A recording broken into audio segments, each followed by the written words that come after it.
ഇപ്പം ദിക്ർ എന്ന് പറയുമ്പോൾ അത് കേവലമായ ഒരു ഇബാദത്താണ് എന്നുള്ള നിലയ്ക്കാണ് പരമ്പരാഗതമായി നമ്മൾ മനസ്സിലാക്കി വരുന്നത് പലപ്പോഴും.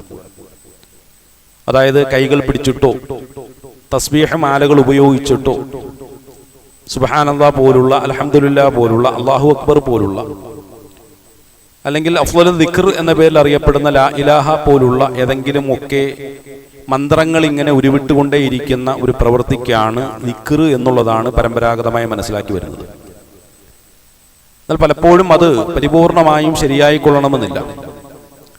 ദിക്ർ എന്ന വാക്കിന്റെ അർത്ഥം ഓർമ്മ എന്നുള്ളതാണ്.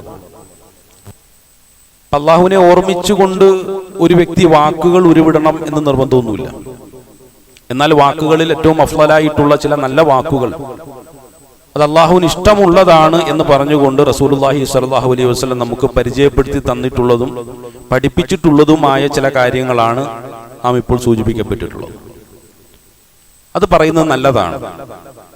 എന്നാൽ റസൂലുള്ളാഹി സ്വല്ലല്ലാഹു അലൈഹി വസല്ലം അതിനൊരു മാനദണ്ഡം നിശ്ചയിക്കുകയുണ്ടായി. അത് വെറുതെ പറഞ്ഞാൽ പോരാ.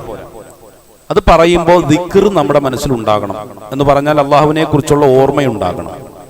ഇപ്പൊ സുബ്ഹാനല്ലാഹ് എന്ന് പറഞ്ഞാൽ അത് തസ്ബീഹാണ്, അത് ഹംദല്ല എന്നുള്ളൊരു ബോധം ഉണ്ടായിരിക്കും. ഖുർആൻ സുബ്ഹാനല്ലദീ ഖലഖൽ അസ്വാജ കുല്ലഹ എന്ന് പറഞ്ഞിട്ട് സൂറത്ത് യാസീനിൽ ഒരു ആയത്തിന്റെ തുടക്കത്തിൽ സുബ്ഹാൻ എന്നാണ് പറഞ്ഞത്.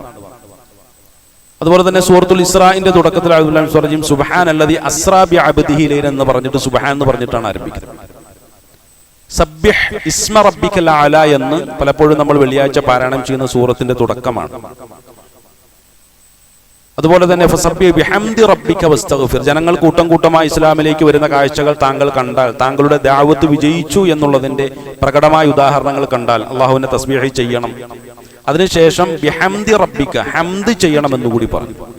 അപ്പൊ സുബ്ഹാനല്ലാഹ് അല്ല അൽഹംദുലില്ലാഹ്, അത് വേർതിരിച്ച് നമ്മൾ പഠിക്കേണ്ടതുണ്ട്. അല്ലാഹു അക്ബർ എന്നുള്ളത് മറ്റൊന്നാണ്, ലാ ഇലാഹ എന്നുള്ളതിന്റെ താല്പര്യം വേറെ ഒന്നാണ്. പിന്നെ ദിക്റുകളെ കുറിച്ച് പരിശോധിച്ച് നോക്കുമ്പോൾ വേർതിരിച്ചു തന്നെ അവയെക്കുറിച്ച് പഠിക്കുകയും അതിന്റെ താല്പര്യങ്ങൾ മനസ്സിലാക്കുകയും ആ താല്പര്യത്തോടു കൂടി തന്നെ ആ ദിക്റുകൾ നമ്മൾ നാവിൽ നിന്നും പുറത്തേക്ക് വന്നെങ്കിൽ മാത്രമേ, അല്ലെങ്കിൽ നാം ഒഴിഞ്ഞെങ്കിൽ മാത്രമേ അതിന്റെ യഥാർത്ഥ ദിക്ർ നമ്മുടെ മനസ്സിലുണ്ടാകൂ.